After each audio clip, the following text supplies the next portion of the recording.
Let's start the video. Topic तुम्हें पता ही है। इस वीडियो में मैं बेसिकली बॉडी बिल्डिंग को एक सिंप्लीफाई तरीके में समझाऊंगा और हम आज बेसिक्स की बात करने वाले हैं। लाइट थोड़ी कम आ रही है सो एडजस्ट कर लेना। मॉर्निंग की कॉफ़ी यहाँ से स्टार्ट होती है। भाई कॉफ़ी दिख नहीं रही यार। तो टॉपिक पे अब वापस आने से पहले एक फुल्ली रॉ फिजिक देख लो मेरी। अभी ये कंडीशनिंग है। ओके, एब्स थोड़े बहुत अब मतलब पूरे ही ख़त्म हो गए, थोड़े बहुत विजिबल हैं। ओके, फ़िलहाल की मेरी कंडीशन यही है और raw. Okay, so I hope अब सही दिख रहा हूँ। इस वीडियो में मैं बॉडी बिल्डिंग को बेसिक तरीके में समझाने वाला हूँ। मैं बेसिकली 5 पॉइंट्स में सारी चीज़ों को डिवाइड कर दिया है मैंने, एंड इन 5 पॉइंट्स को आपको समझना बहुत ज़्यादा ज़रूरी है। तो स्किप मत करना वीडियो, क्योंकि अगर करोगे तो फिर कन्फ्यूजन होगा। मैंने इस वीडियो को काफ़ी रॉ एंड रियल रखा है, ज़्यादा एडिट नहीं किया है, सिर्फ कुछ कट्स दिखेंगे। So let's start the video. So सबसे पहले इन 5 पॉइंट्स के पहले एक चीज़ बोल दूँ, जिम जाओ। इस वीडियो का सबसे पहला मेन इम्पॉर्टेंट थिंग है कि स्टार्ट करो अपनी फ़िटनेस जर्नी को जिम जाने से। और एंड अगर आप 4 या 5 महीने से जिम जा रहे हो so that's a good thing. So सबसे पहली चीज़, starting with the first point, training and workout.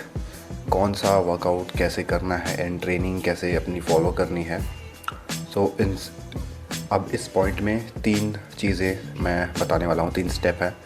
पहला स्टेप, बेस्ट स्प्लिट क्या होती है, इवन स्प्लिट क्या होती है, एंड अपने स्प्लिट को खुद से कैसे डिज़ाइन करें, या फिर क्यों हमें स्प्लिट फॉलो करने की ज़रूरत है। जवाब कुछ ऐसे है कि बेस्ट स्प्लिट कोई चीज़ नहीं होती है। स्प्लिट हम इसलिए बनाते हैं ताकि हम अपने वर्कआउट को समझ सकें और उसे एक अच्छे, या यूँ कहूँ उसे एक बेसिकली हमें प्रोग्राम पता हो कि हाँ हमें कल क्या करना है, उसके अगले दिन क्या करना है, आज हमने क्या किया। और स्प्लिट का एक मेन रोल ये होता है कि कंसिस्टेंटली एक ही चीज़ को करना और उसमें इम्प्रूव करना। अगर आप स्प्लिट फॉलो नहीं करते, आज आपने चेस्ट ट्रेन किया, कल बैक किया, फिर परसों चेस्ट किया, तो ये एक अच्छी चीज़ इसलिए नहीं है क्योंकि आपको नहीं पता कि आप कर क्या रहे हो। सो पता होना चाहिए कि हम किस चीज़ के साथ आगे बढ़ रहे हैं। दूसरा चीज़, स्प्लिट कैसे बनाएं। सो काफ़ी सिंपल तरीके से समझाता हूँ। बेसिकली तुम्हें स्प्लिट बनाने की ज़रूरत इसलिए है। एक बेस्ट स्प्लिट क्या होती है पहले तो ये सुन लो। बेस्ट स्प्लिट कुछ नहीं होती है, आप कितने वीक में कितने दिन जिम जा सकते हो, एंड इसमें 3 चीज़ें आती हैं, कंसिस्टेंट, डिसिप्लिन और मोटिवेशन को साइड रख के। बिना अगर आपको जिम जाने का मन नहीं कर रहा फिर भी आप जिम जा रहे हो तो आप स्प्लिट को फॉलो कर रहे हो, आप डिसिप्लिन कंटिन्यू कर रहे हो। एंड इसमें मेन रोल कंसिस्टेंसी का है कि आप लगातार उस चीज़ को कर रहे हो, तभी रिजल्ट्स मिलेंगे। सो स्प्लिट कैसे बनाते हैं बताता हूँ। बेसिकली आपको पहले तो ये डिसाइड करना है कि आप कितने दिन जिम जाओगे। जिम जब आप स्प्लिट बना रहे हो इसमें एक चीज़ रखना, रेस्ट कितना रखोगे। अब 7 दिन का आपके पास टाइम होता है, एक दिन संडे को हटा दो आप, जिम क्योंकि बंद रहता है तो वो कोई रेस्ट डे नहीं हुआ, तो आपको एक रेस्ट डे रखना है। बचे आपके 5 दिन।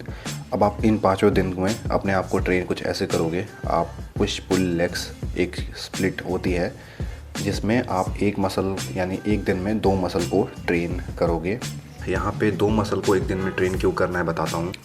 ट्रेनिंग करना, ठीक है, अगर आप 2 मसल को एक दिन में ट्रेन कर रहे हो तो आप अपने एक वीक में एक मसल को 2 बार ट्रेन करोगे, क्योंकि मसल को फ्रीक्वेंसी चाहिए होती है। और अगर आप फ्रीक्वेंसी नहीं दोगे, एक मसल को सिर्फ एक बार ट्रेन करोगे तो वो रिकवर होके ऐसे पड़ा रहेगा।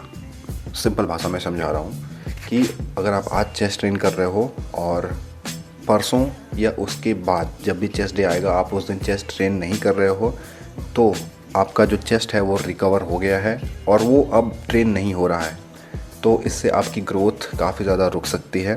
अब अपने स्प्लिट को डिज़ाइन करने के लिए सबसे पहले पुश पुल लेग्स में आपको इस चीज़ को डिवाइड कर देना है। पुश यानी वो एक्सरसाइजेज जहाँ पे आप पुश मोमेंट को लगाओगे या करोगे। अब इसको और सिंप्लीफाई करने के लिए मैं बता दूँ कि चेस्ट, ट्राइसेप या शोल्डर, इन तीनों में से आप 2 वर्कआउट फॉलो करोगे। आप चाहे तो तीनों एक ही साथ कर सकते हो एक दिन में, बट वॉल्यूम कम रखना, या चाहे तो चेस्ट और ट्राइसेप कर सकते हो। अब बेसिकली चेस्ट और ट्राइसेप में आप incline bench press tricep push down. यहाँ पे आप पुश मोमेंट को फॉलो कर रहे हो जो कि पुश डे पे किया जाता है। सो पुश डे आपका शॉर्ट हो गया।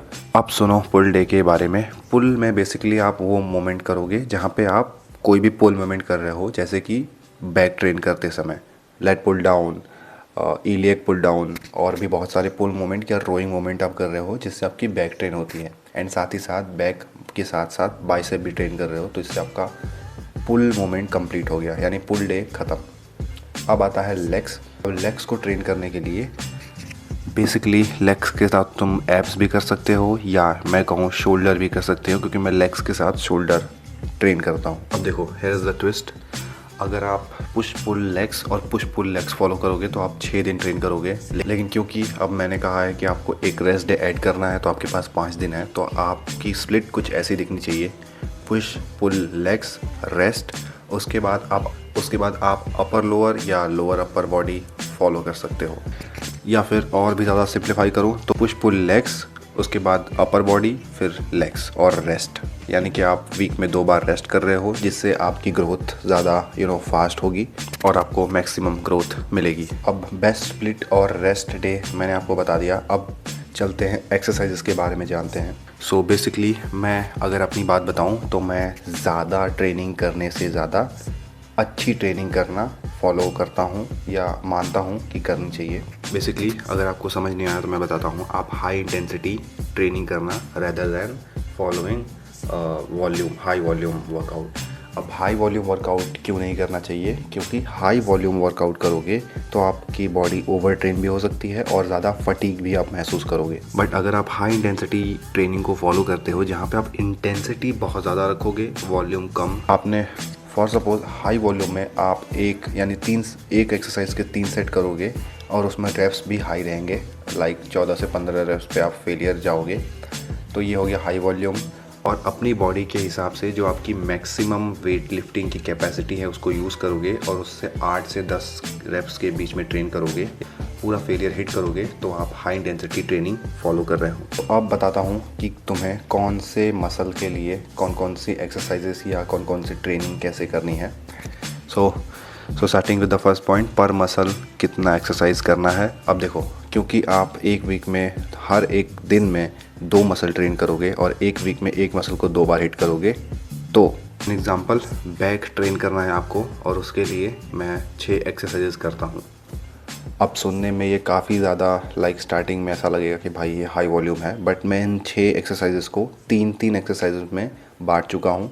और इन एक्सरसाइज को डिवाइड करने के बाद अब मेरा बैक डे कुछ ऐसा दिखता है कि मैं पहले दिन यानी कि वीक में पहले बैक डे या पुल डे पे जो भी कह लो, मैं 3 एक्सरसाइजेस करता हूँ। फिर अगले पुल डे पे यानी कि जहाँ मुझे बैक ट्रेन करना है वहाँ मैं बाकी की 3 एक्सरसाइजेस करता हूँ। इससे मैं 6 एक्सरसाइजेस एक वीक में कर पा रहा हूँ और मेरी बॉडी ज़्यादा ओवर ट्रेन भी नहीं हो रही। अब ये जानना चाहते हो कितने सेट्स करने चाहिए, तो आप 12 से 14 सेट्स कर सकते हो एक दिन में। 14 सेट्स वैसे भी बहुत ज़्यादा होंगे, बट क्योंकि आप जिम में नए हो तो स्टार्टिंग में जो ग्रोथ होती है बॉडी की वो थोड़ी फास्ट होती है, बाद में रुक जाती है, रुकती नहीं है बट स्लोली होती है। तो अब इस वीडियो को एंड करते हैं एंड बाकी के 4 पॉइंट्स मैं अगले 2 वीडियो में समझाऊंगा, क्योंकि अगर मैं सारे पॉइंट्स को एक ही वीडियो में समझाऊंगा तो वीडियो बहुत ज़्यादा लंबी हो जाएगी एंड उतना स्टोरेज भी मेरे डिवाइस में नहीं है। अगर आपको अभी भी कोई डाउट है तो आप कमेंट्स में पूछ सकते हो। एंड वीडियो अच्छी लगी तो लाइक करना एंड ज़्यादा अच्छी लगी तो सब्सक्राइब करना। मिलते हैं अगले वीडियो में।